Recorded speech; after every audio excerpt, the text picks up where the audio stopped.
어제 코로나19 신규 확진자가 950명으로 역대 최다를 기록했습니다. 3차 유행의 시작점일 수 있다는 우려가 커지면서 전면 제한의 거리두기 3단계 격상 가능성도 나오고 있습니다.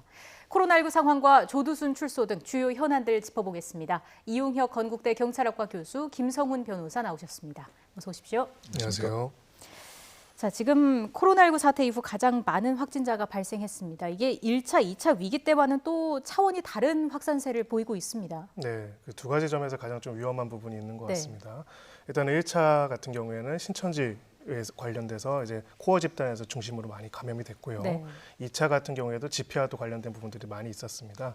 근데 3차 같은 경우에는 지금 현재 어디서 어떻게 감염되는지를 모르는 원인 불명의 경우가 20%가 넘는 경우이기 때문에 사실은 언제 어디서나 감염될 수 있는 상황이고요. 그만큼 추적과 관찰과 통제와 격리라는 것이 사실상 굉장히 어려워진 상황이라는 점에서 앞으로 굉장히 우려되는 그런 상황이라고 생각합니다. 예, 상황이 심각하다는 진단 아래 지난주에 이제 정부가 수도권 거리두기를 2.5단계로 격상했는데 어떻습니까? 방역 대책이 조금 미흡했다고 봐야 할까요?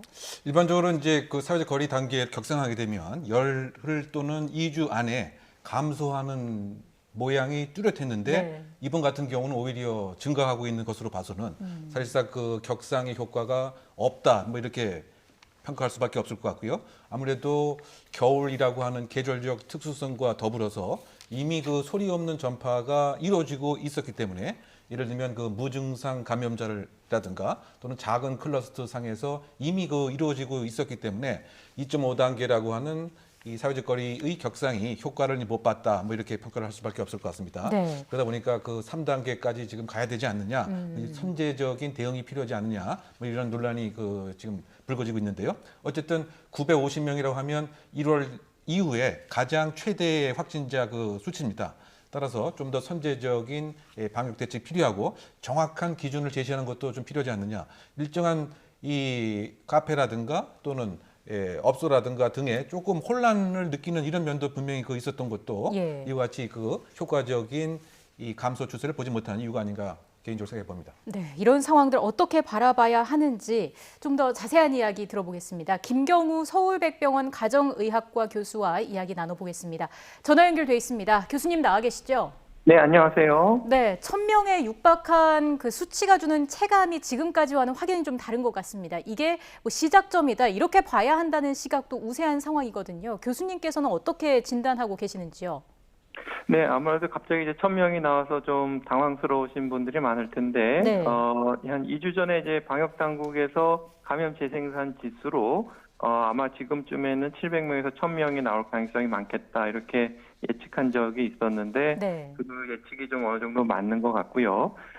지금 발생하는 신규 확진자 수는 이미 이 열흘 전에 감염되어 있던 분들이 지금 검사를 통해서 좀 확진되는 과정이라고 할 수 있겠고, 그 당시 감염 재생산 지수로 통해서 지금 증가세가 나타나는 시차가 나타난다고 봐야 될 것 같고요. 이렇게 갑작스러운 확진자 증가세에서 우리가 대구 경북 사태를 봤을 때 그때 이제 너무 많은 확진자 수에 당황하다 보니까 특히 이제 고위험 고령층의 어르신들이 관리에서 좀 소홀히 되는 경향이 있었는데 이럴수록 보다 고위험층, 고령층, 고위험군으로 가실 수 있는 어르신분들에게 관리를 조금 더 집중하는 노력들이 필요하겠습니다. 네, 교수님 거리두기는 어떻게 해야 할까요? 지금 상황에서는 이게 뭐 사회활동의 전면 제한을 뜻하는 3단계로 격상을 해야 한다 이런 의견도 나오고 있는데 어떻게 보십니까? 네, 사회적 거리두기 강화 효과가 이제 감염 재생산 지수로 감소되는 효과가 시차를 두고 나타나긴 하는데 나타나는 효과가 조금씩 나타나긴 하지만은 우리가 충분하게 나타나지는 않는다고 봐야 될 것 같고요. 아무래도 이 사회적 거리두기 강화되는 어떤 그 세부 수칙에 보완점이 없는지 한번 확인해 봐야 될 것 같고 이제 무엇보다도 이제 적용 시점도 중요한데 보다 선제적으로 좀 적용하지 못한 점이 한 가지 문제라고 할 수 있겠고 네. 그럼 현재 2.5단계에서 3단계로 격상해야 되느냐를 봤을 때는 지금 2.5단계로 격상한 지 한 5일 정도 지난 단계이기 때문에 아직 2.5단계 격상 효과가 나타났다고 보기는 어려운데 지금 2.5단계도 그럼 굉장히 그 감염 재생산 지수를 낮출 수 있도록 정도로 충분히 효과적인가 이것은 우리가 다시 좀 검토를 해서 3단계까지 격상은 아니라고 하더라도 2.5단계를 보완한 2.5단계 알파에 우리가 좀 철저한 사회적 거리두기 좀 세분화된 적용 지침이 필요할 것 같고요. 네. 이런 사회적 거리두기를 격상하는 것뿐만 아니라 특히 지금은 이제 어르신, 특히 이제 요양원, 요양병원으로 감염이 유입되지 않도록 특히 이제 아마 종사자들 같은 경우에는 조금 힘드시겠지만 당분간 외출을 통제한다던가 보다 검사를 자주 전수 검사를 한다 해서 일찍 감염자를 찾아낸다던가 이러한 노력들도 같이 필요할 것 같고 그리고 아직 승인된 치료제나 예방 접종 백신은 없지만은 아직 임상시험 단계에 있는 치료제 같은 것들을 좀 승인을 확대해서 좀 조기에 사용하는 것도 고위험군을 대상으로 좀 논의가 필요할 것 같습니다. 네, 2.5단계에 더한 어떤 추가적인 대책의 필요성을 말씀해 주셨고요. 또 이런 와중에 언제 어디서 감염됐는지 알 수 없는 감염 경로 불명 환자 비율도 20%를 넘어섰습니다. 이게 확진자 폭증으로 인해서 역학조사가 한계에 봉착했다라는 우려가 나오고 있는데 이 부분은 어떻게 보고 계신가요? 네, 그렇습니다. 이제 감염 경로 불명 환자 비율이 20%를 넘었던 적이 8월에도 있었는데요. 예. 그때도 계속 중수본에서는 역학조사 추적 속도가 한계에 감염 속도를 따라잡지 못한다는 논의가 있었는데 그것에 대한 충분한 좀 보완이 조금 좀 아쉬운 부분이 되겠고 그래서 우리가 역학조사를 할 때 어떤 범부처적인 협력 특히 이제 역학조사 시스템 같은 것들은 자동화 전산화하는 것들에 있어서 어떤 범부처적인 협력이라든지 이런 것들이 필요할 것 같고요. 아무래도 지금 여러 가지 사회적 거리두기 그리고 3T 강화로 여러 가지 검사를 해서 확진자를 찾아내서 차단하는 이러한 역학적인 노력도 같이 병행이 돼야지 효과가 있는데 감염 경로 불명이 환자 비율이 증가한다는 것은 아무래도 역학조사 3T를 보다 강화하고 확대해야 된다는 것을 의미하는 지표라고 할 수도 있겠습니다. 교수님, 그리고 위험 요인 중 하나인 무증상 감염도 지금 높게 집계가 되고 있는데 방역 당국은 전체 확진자의 40%까지 예측을 하고 있습니다. 이게 무증상 감염이라는 게 방역 차원에서는 상당히 까다로운 부분인 거죠? 네, 그렇습니다. 우리가 감염자를 찾아서 차단해야 되는데 무증상 상태로 자기도 모르게 감염을 시키기 때문에 그렇기 때문에 우리가 사회적 거리두기를 통해서 누가 감염원인지 모르지만 잠재적인 감염원으로 간주해서 추가적인 전파를 차단하고 하는 노력들을 지금 시행하고 있는데요. 네. 아무래도 이런 무증상이라는 것은 전체가 전 기간이 무증상 기간일 수도 있고 아니면은 감염 증상이 나타나기 직전에 초기 전파력이 높을 때 그럴 때도 이제 무증상인 경우가 많은데 특히 이런 그 증상이 나타나기 직전에 무증상 시기 감염은 주로 이제 가까운 가족들이 같이 동거하시는 가족들이 먼저 감염되는 좀 잔인한 특성이 있겠습니다. 그래서 가족을 통해서 또 다른 지역사회 감염원이 되기 때문에 무증상 감염은 우리가 어떻게 찾아내고 또 못 찾아내는 무증상 감염원을 추가적인 감염이 일어나지 않게 사회적 거리두기를 철저히 강화하는 것이 지금 확산세를 꺾는 중요한 고리가 될 수 있겠습니다. 네, 지금 방역 당국도 확산세를 막기 위해서 노력하고 있습니다. 다음 주부터는 수도권에 임시 검사소가 설치되고 또 진단 검사 방법도 기존의 PCR 외에 타액 검사, 신속 항원 검사 등으로 다양화했는데 정확도에는 차이가 조금 있는 거죠? 네, 기존에 이제 인후두부 또 목을 통해서 하는 PCR 검사는 이제 익숙하신데 이제 타액 검사 같은 경우에는 그냥 침을 뱉어서 그것을 이제 PCR 검사를 하는 방법이 되겠고요. 아무래도 그 인후두부 PCR 검사보다는 정확도가 좀 떨어진다는 지적도 있고 한편 그 타액 검사를 주장하시는 분들 중에는 오히려 타액에 있는 바이러스가 감염력을 더 잘 반영한다. 그러니까 기존의 인후두부에 있는 우리가 면봉으로 채취한 PCR 검사는 죽은 바이러스까지 다 검사하기 때문에 좀 너무 예민하다 이런 부분에서 타액 검사를 또 옹호하시는 부분이 있는데 네. 일단은 검사가 편리하다는 면에서 보다 이제 많은 분들이 검사를 좀 꺼렸던 많은 분들이 좀 검사를 좀 많이 참여하실 수 있고 정확도도 비교적 높기 때문에 PCR 검사로 좀 우리가 보완할 수 있을 것 같고요. 그다음에 신속 항원 검사 같은 경우에 이제 정확도에 이제 많이 논란이 많은데요.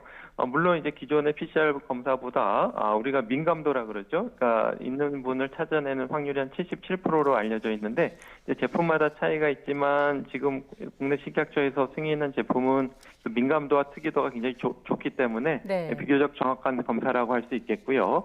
아무래도 그 바이러스 양이 많을 때는 그러니까 CT 값이 25 이하일 때는 거의 민감도가 100%에 이른다는 보고도 있고 바이러스 양이 적을 때는 민감도가 좀 떨어진다는 보고가 있기 때문에 우리가 이제 양성인 경우에도 물론 신속 항원 검사가 양성인 경우에 PCR로 재검사가 필요하지만은 보다 이제 음성인 경우를 대비해서 검체를 조금 남겨놨다가 추가로 PCR로 보완하는 방법도 한번 검토가 필요할 것 같습니다.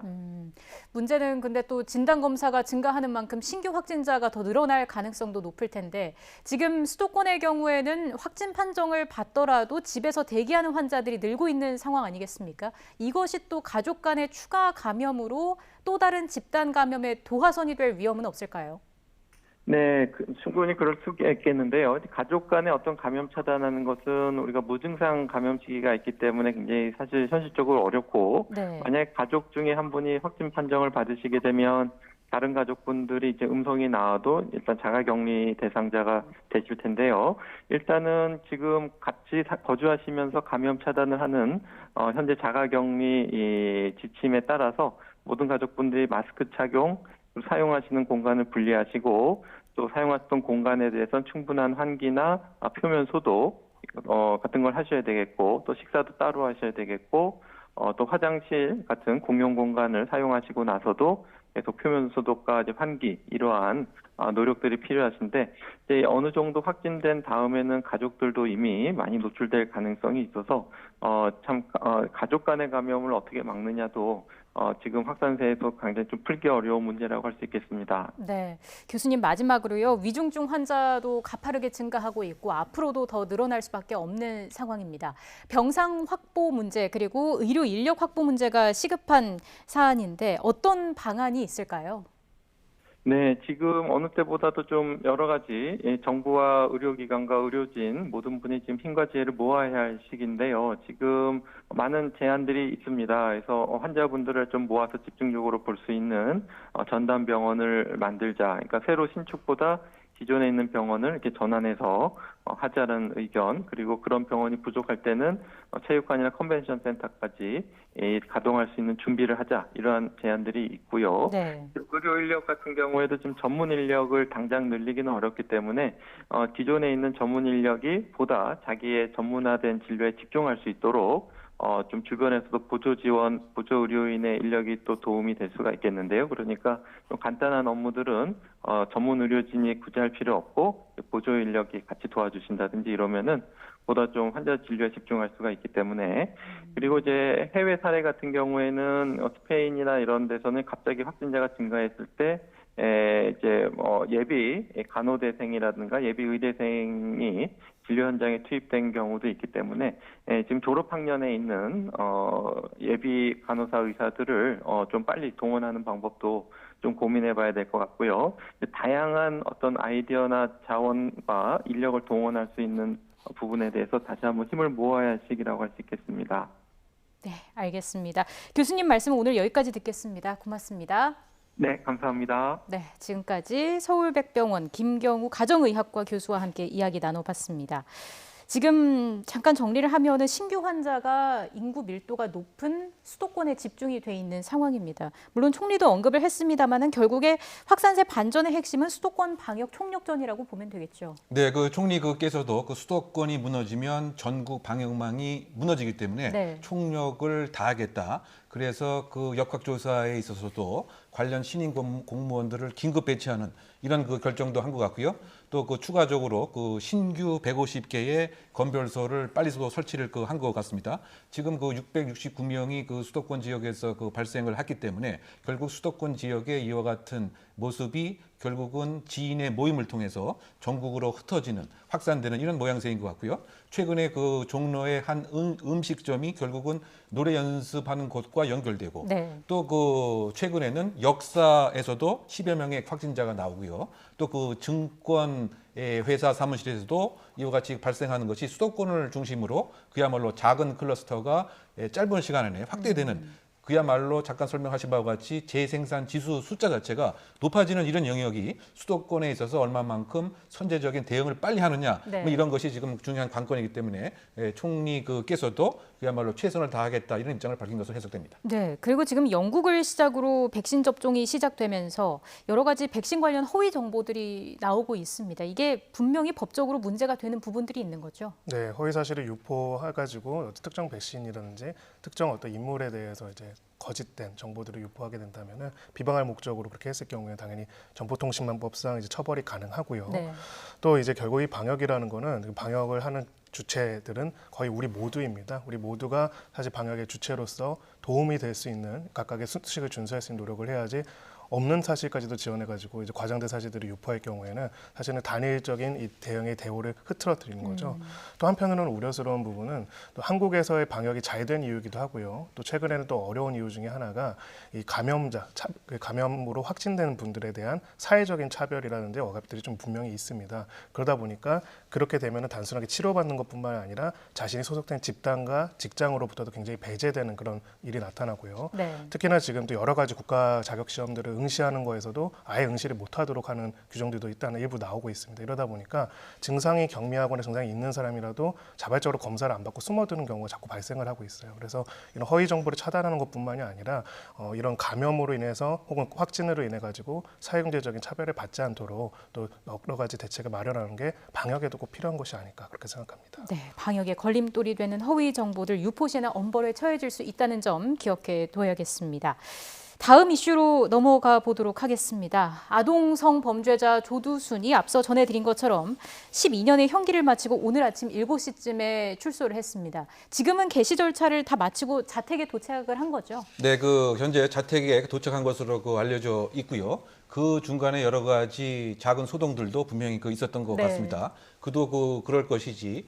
사실은 그 시민들이 12년이라고 하는 양형 자체가 너무 경미하기 때문에 아예 재판을 처음부터 다시 해서 장기 구금을 좀 시켜달라. 이와 같은 그 청원 사이트에 수십만 명이 사실은 이렇게 동의를 했던 그런 일도 있었고요. 예. 또 요 일주일 전부터 개인 유튜버들이 사적 응징을 분명히 하겠다. 이와 같은 예고 아닌 또 예고도 했기 때문에 이 정부 당국에서는 일정한 소동을 막기 위해서 부득불 관용차 2대를 사용을 해서 사실은 6시 반, 7시 사이에 전자장치를 부착한 채 네. 그 안산의 보호관찰소로 향한 것 같습니다. 다만 이제 그 과정에서 이미 기다리고 있던 유튜버와 일부 그 시민들이 일정한 의사 표현을 했는데요. 뭐 이를테면 달걀도 투척하는가 하면 예. 아예 그 길거리에 이렇게 들어 눕는 이런 형태. 또 그 일부 그 시민들과 유튜버들은 이 경찰 또는 이와 같은 그 관용 차량을 아예 쫓아가는 형태가 있다 보니까 또 경찰 입장에서도 소위 그 연막탄까지 이렇게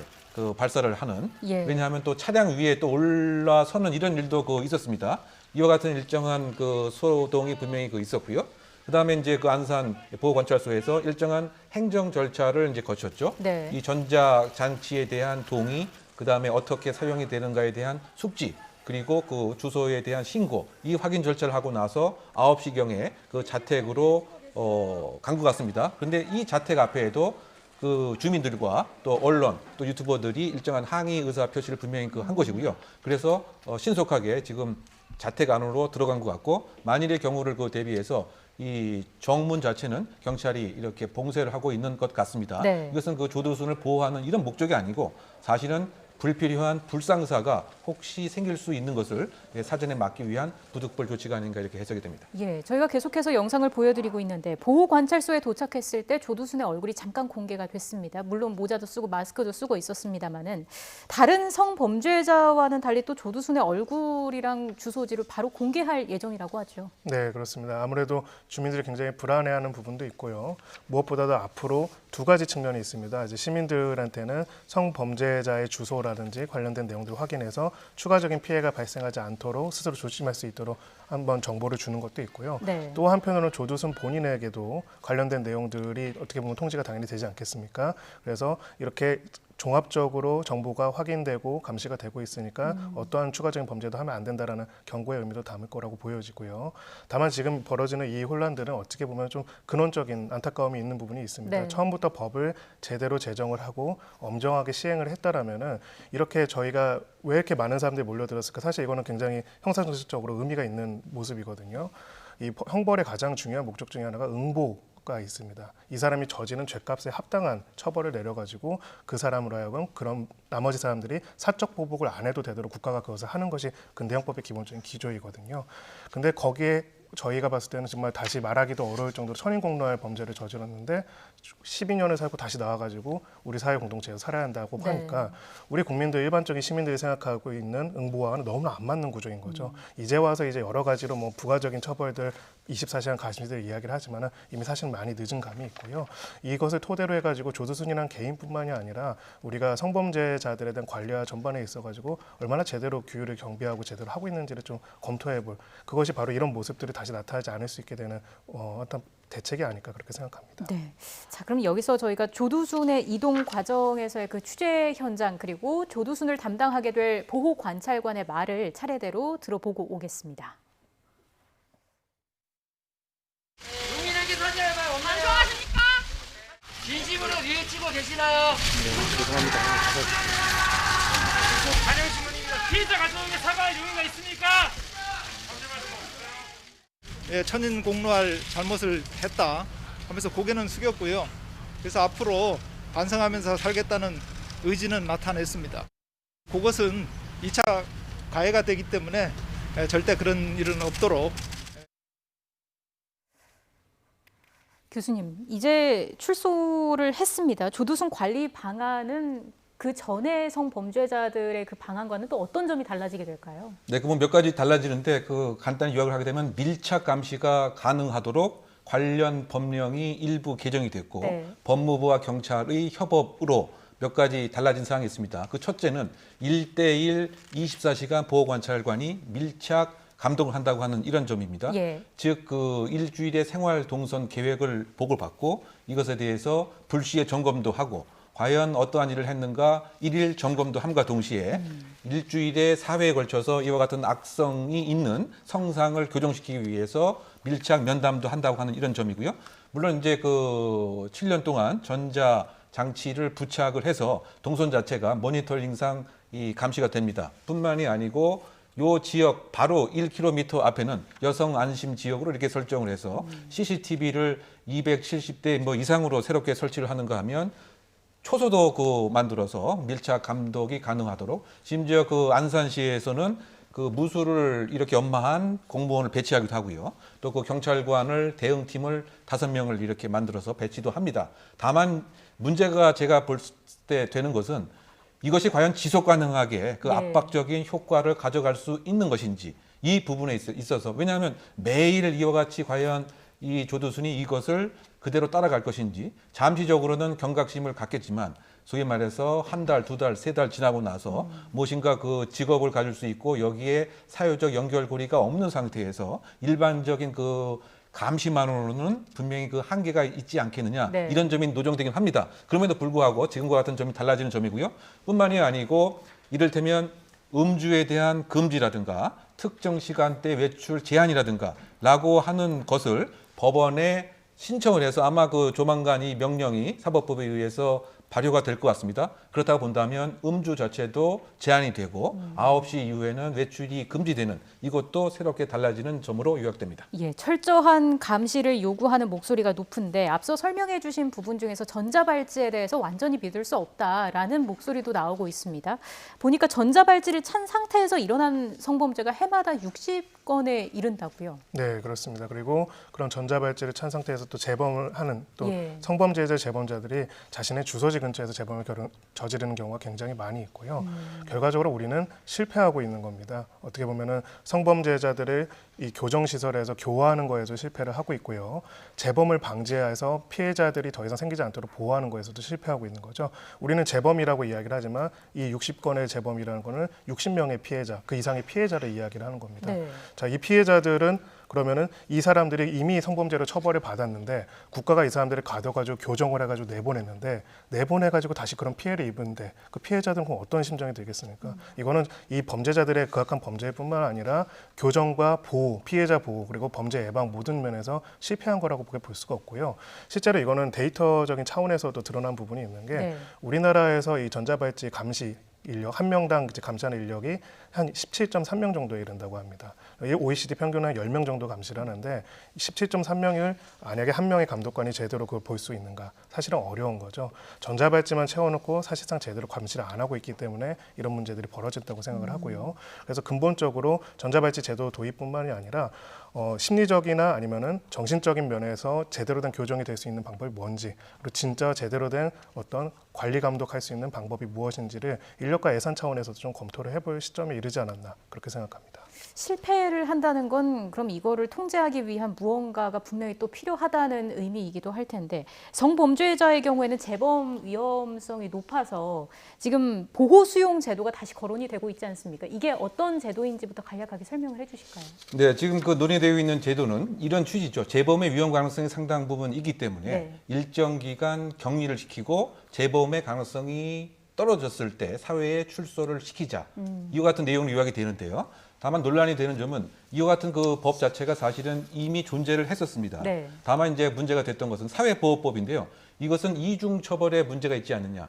형기를 다 종료를 했는데 사실상 또 다른 곳에서 격리하는 것은 이 이중처벌에 반하게 된다. 이중처벌 금지의 헌법 원칙에 반하게 된다. 위헌이라고 하는 것 때문에 사실은 이 사회보호법이 폐지가 된 이런 그 입장입니다. 네. 그런데 물론 지금 그 관련 정부기관에서 주장하는 바는 인권 친화적으로 야간 시간에만 이곳에 머물면서 치료 목적으로 수용을 하면 괜찮지 않느냐라고 하는 얘기를 합니다만 이와 같은 것이 사실은 그 헌법에 반한다고 논의됐을 때도 이미 사실은 판정이 된 것이었는데 이것을 다시 이제 번복을 해서 과연 그 보호수용제가 시행이 될지 네. 이 부분에서 상당 부분 한계가 있는 것이고요. 결국은 형기의 종류에 관한 것입니다. 만약에 이와 같은 중간 처우제로서 이런 그 보호수용제를 필요하다고 하면 형기 종료 전에 이를테면 이 사람의 그 교화 가능성, 그다음에 재범의 위험 가능성에 맞추어서 어느 정도 사회에 적응이 될 수 있는 치료 시설과 또 사회에서 생활할 수 있는 이런 연결고리 중간 처우 단계로서 형기 만료 종료 전에 한다고 한다면 법적인 문제는 없지만 이미 형기가 다 종료된 상태에서 어쨌든 이동의 자유, 그다음에 거주의 자유가 제한된다고 한다면 네. 사실상 이중 처벌의 문제가 계속 존재하는 이런 점이 그 있기 때문에 이 부분에 있어서 지금 어떻게 본다면 국민의 그 법감정과 무엇인가 위험자에 대한 불필요한 또 공포가 분명히 있긴 합니다만 또 인권과 또 헌법에 정해진 원칙도 함께 균형적으로 조화를 꾀해야 되는 그런 하나의 그 딜레마적 상황이 아닌가 보입니다. 네. 자, 그리고 조두순이 거주하게 될 그 집 인근에는 어린이집이랑 초등학교가 있어서 더 불안감을 느끼는 분들이 많은데 미국을 보니까 28개 주에서 성범죄자가 출소하게 되면 학교나 공원으로부터 특정 거리 이내에선 살 수 없게 하는 규정이 있다고 하더라고요. 그렇습니다. 국내에서는 적용이 힘든 건가요? 아무래도 이제 국내에서도 전 적용이 될 필요성은 있다고 생각합니다. 저희가 통계 자료를 보면은 전자발찌 부착 상태에서 재범을 저지르는 사람들이 재범의 50% 이상이 1km 이내 거주지, 그리고 22% 이상이 100m 이내에서 벌어졌습니다. 그만큼 성폭력의 범죄가 다시 발생할 가능성이 그 거주지 근처에 있다라는 것들은 어느 정도 객관적으로 확인이 됐다라고 보여지고요.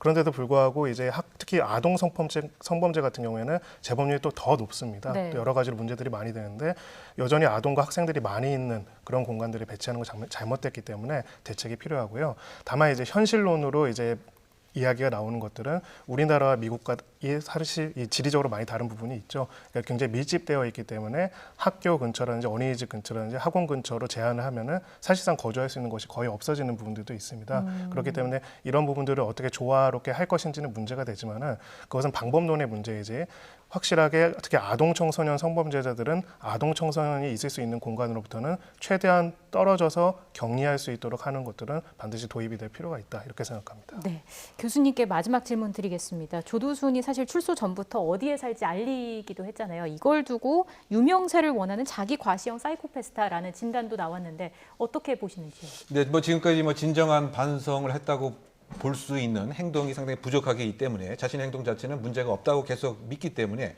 그런 측면에서 공격성이 있는 유명세를 이용하려고 하는 성향은 분명히 있지 않는가 생각이 듭니다. 네. 오늘 물론 이제 그 이동 과정에서 천인공노한 죄를 져서 죄송하다고 하는 취지 얘기를 했지만 이것은 사회적인 관심이 많이 갔다 보니까 이것을 방편적으로 모면하기 위한 이런 전략이 아닌가 저는 그런 생각이 듭니다. 상당히 재범 가능성이 높기 때문에 좀 시간이 지나고 관심이 없어지게 되면 또 다른 피해자를 물색할 가능성이 상당 부분 있다. 왜냐하면 근본적인 인지 왜곡 현상이 완전히 치료되지 않은 채 출소를 했기 때문에 예. 이 얘기는 결국은 이번 사건을 통해서 교정 행정에 대한 전반적인 개선과 개혁을 이룰 수 있는 그런 계기로 삼아야 되지 않는가 이런 생각이 많이 듭니다.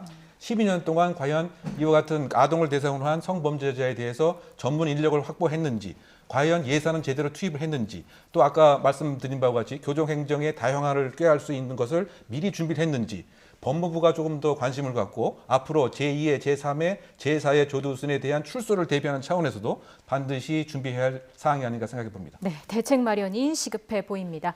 지금까지 이웅혁 건국대 경찰학과 교수 김성훈 변호사와 함께 이야기 나눠봤습니다. 오늘 말씀 잘 들었습니다. 감사합니다.